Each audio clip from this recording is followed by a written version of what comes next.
Happy Monday, boys and girls. We are going to do something a little bit different this week. We are going to start a chapter book for our read aloud and some writing activities. So the book that we are going to read is called Frindle, and it is by Andrew Clements.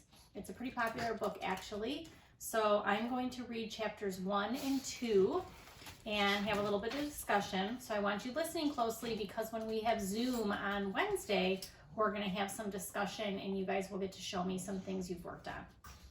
So this is called Frindle. Chapter 1 is called Nick. If you asked the kids and the teachers at Lincoln Elementary School to make 3 lists, all the really bad kids, all the really smart kids, and all the really good kids, Nick Allen would not be on any of them. Nick deserved a list all his own, and everyone knew it. Was Nick a troublemaker? Hard to say. One thing's for sure, Nick Allen had plenty of ideas, and he knew what to do with them. One time in 3rd grade, Nick decided to turn Miss Deaver's room into a tropical island. What kid in New Hampshire isn't ready for a little summer in February? So first he got everyone to make small palm trees out of green and brown construction paper and tape them onto the corners of each desk. Miss Deaver had only been a teacher for about 6 months, and she was delighted. That's so cute! The next day, all the girls wore paper flowers in their hair, and all the boys wore sunglasses and beach hats. Miss Deaver clapped her hands and said, "It's so colorful!" The day after that, Nick turned the classroom thermostat up to about 90 degrees with a little screwdriver that he had brought from home. All the kids changed into shorts and t-shirts with no shoes. And when Miss Deaver left the room for a minute, Nick spread about 10 cups of fine white sand all over the classroom floor. Miss Deaver was surprised again at just how creative her students could be. But the sand got tracked out into the hallway where Manny, the custodian, did not think it was creative at all, and he stomped right down to the office. The principal followed the trail of sand, and when she arrived, Miss Deaver was teaching the hula to some kids near the front of the room, and a tall, thin, shirtless boy with chestnut hair was just spiking a Nerf volleyball over a net made from 6 t-shirts tied together. The 3rd grade trip to the South Seas ended suddenly. But that didn't stop Nick from trying to liven things up. Lincoln Elementary needed a good jolt once in a while, and Nick was just the guy to deliver it. About a year later, Nick made the great blackbird discovery. One night he learned on a TV show that red-winged blackbirds give this high-pitched chirp when a hawk or some other danger comes near. Because of the way sound travels, the hunter birds can't tell where the high-pitched chirp is coming from. The next day, during silent reading, Nick glanced at his teacher and he noticed that Mrs. Avery's nose was curved, kind of like the beak of a hawk. So Nick let out a high, squeaky blackbird beep. Miss Avery jerked her head up from her book and looked around.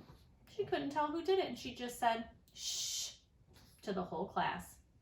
A minute later, Nick did it again, louder, beep. This time there was a little giggling, but Mrs. Avery pretended not to hear the sound, and about 15 seconds later, she slowly stood up and walked to the back of the classroom. Without taking his eyes off his book and without moving at all, Nick put his heart and soul into the highest and most annoying chirp of all, "Peep!" Mrs. Avery pounced. "Janet Fisk, you stop that this instant!" Janet, who was sitting 4 rows away from Nick, promptly turned white and then bright crimson. But it wasn't me, honest." There was a catch in Janet's voice, as if she might cry. Mrs. Avery knew she had made a mistake, and she apologized to Janet. "But someone is asking for big trouble," said Miss Avery, looking more like a hawk every second. Nick just kept reading, and he didn't make a peep. At lunchtime, Nick talked to Janet, and he felt bad that Mrs. Avery had pounced on her.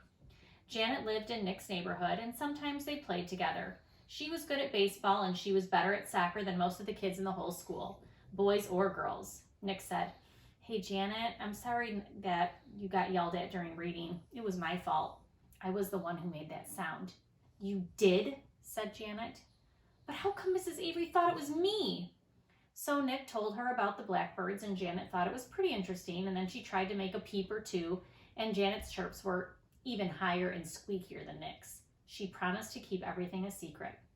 And for the rest of Nick's 4th grade year, at least once a week, Mrs. Avery heard a loud peep from somewhere in the classroom. Sometimes it was a high-pitched chirp, and sometimes it was a very high-pitched chirp. Mrs. Avery never figured out who was making that sound, and gradually she trained herself to ignore it, but she still looked like a hawk. To Nick, the whole thing was just one long and successful science experiment, and Janet Fisk enjoyed it too. Okay, so that was some background information about Nick for chapter 1. So now we know he kind of is a little bit of a prankster. That was in 4th grade.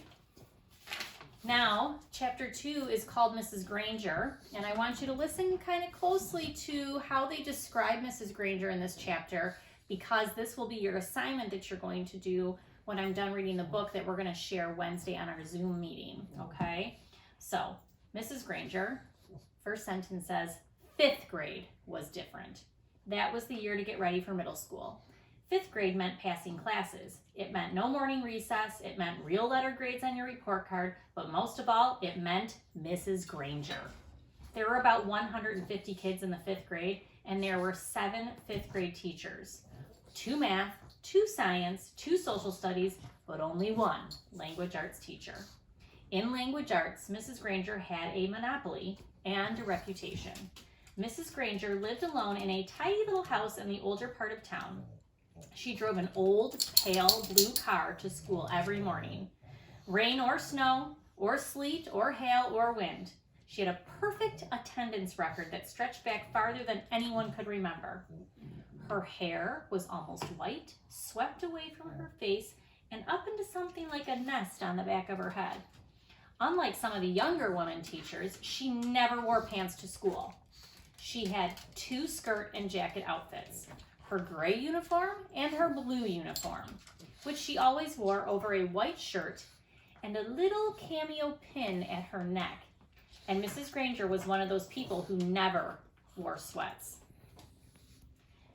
It would be over 90 degrees before she would even take her jacket off. She was small, as teachers go. There were even some 5th graders who were taller than her, but Mrs. Granger seemed like a giant. It was her eyes that did it.